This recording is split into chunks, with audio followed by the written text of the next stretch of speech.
To reload the labels on an Open C20 gun, there's a couple of spots need to open. Firstly, the two slides on the side, and that pops open. And secondly, this roll holder comes out like this.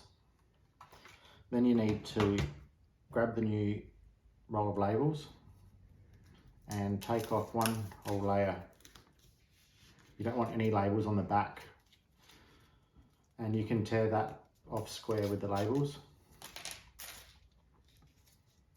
And then if you want to put a slight fold in the labels in the middle, you can, to just stiffen it up.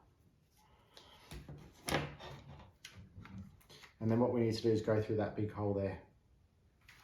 So first thing is through the big hole and down the bottom and out, and then put the roll onto this holder.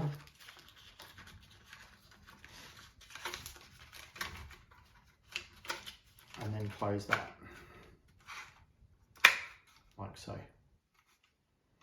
And then flip the gun over, lay about maybe 10 centimeters, 8 centimeters, and click back, close that base.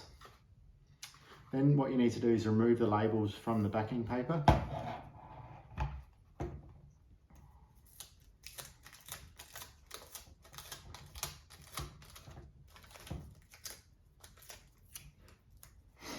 And then you need to feed this backing paper underneath the silver roller and straight in perpendicular. And then as you click the trigger, push this backing paper in.